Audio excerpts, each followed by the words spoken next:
आइए दोस्तों, ये एक हम शानदार वीडियो हम लेकर के आए हैं।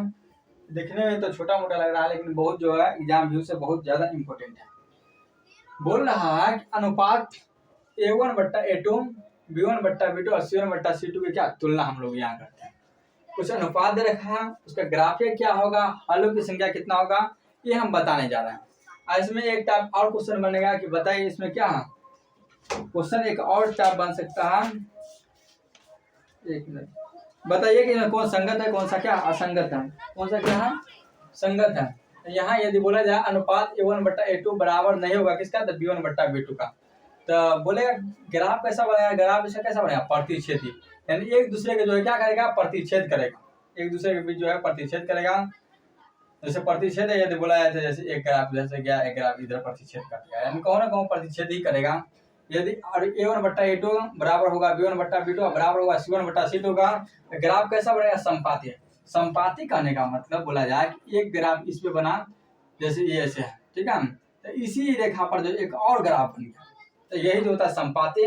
A1/A2 बराबर होगा B1/B2 बराबर नहीं होगा C1/C2 का, क्या होगा, ग्राफ कैसा होगा, समांतर रेखा होगा। ग्राफ कैसा बनेगा, समांतर बोला जाता है, क्या होगा, एक दूसरे के समांतर में जाएगा ग्राफ, ठीक है। यदि ग्राफ बोला जाता है A1/A2 बराबर नहीं होगा B1/B2 को, तब प्रतिच्छेद बनेगा। A1/A2 बराबर होगा B1/B2 बराबर होगा C1/C2, कैसा ग्राफ बनेगा, संपाती रेखा बनेगा। A1/A2 बराबर होगा B1/B2 बराबर नहीं होगा C1/C2, तो कैसा बनेगा, इसमें समांतर ग्राफ, समांतर रेखा ग्राफ बनेगा। आई जो है A1/A2 बराबर नहीं है B1/B2, अब तक इसका बोलेगा हलों की संख्या इसमें कितना होगा, तो इसमें जो है सिर्फ और सिर्फ जो है एक हल होगा। कितना होगा, सिर्फ और सिर्फ एक हल, जिसको अद्वितीय भी बुलाया जाता है, जिसको क्या बुलाता है, अद्वितीय भी बुलाया जाता है। यदि A1/A2 बराबर होगा B1/B2 बराबर होगा C1/C2, बोलेगा कितना हल होगा, अपरिमित रूप से कितना होगा, अनेक हल होगा। अपरिमित रूप से कितना बोला जाता है, अनेक हल होगा। यदि A1/A2 बराबर B1/B2 बराबर C1/C2, क्या होगा, कोई हल ना होगा। यानी ये आप लोग के समझ में आया होगा।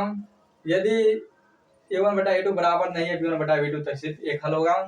फिर बोले हल की संख्या बताइए, हल यदि तीनों बराबर है तो अपरिमित रूप से अनेक हल होगा। दो बराबर एक बराबर नहीं तो क्या होगा, कोई हल नहीं होगा। ऐसे बोलेगा कि बताइए संगत है कि असंगत।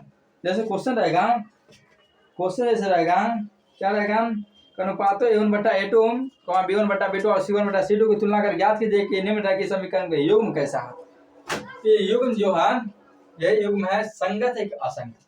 देखिए संगत कब होगा, यानी इस टाइप A1/A2 बराबर नहीं होगा B1/B2, तो क्या होगा, संगत होगा। क्या होगा, संगत, संगत यानी संगत।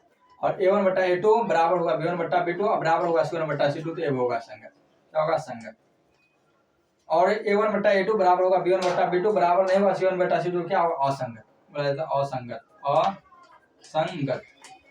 यानी ये जो है देखने में बहुत हल्का है, लेकिन जो है इस type question class 10th view से वह बहुत ज्यादा इंपॉर्टेंट है, बहुत ज्यादा इसमें पूछा करता है। बताइए में कौन सा प्रतिच्छेदी, कौन सा समांतर है, कौन सा संपाती है, इनमें हलों की संख्या बताइए, नहीं संगत है या असंगत। इस टाइप का क्वेश्चन अगर क्वेश्चन पूछा जाता है, ग्राफ जो इस टाइप से आता है।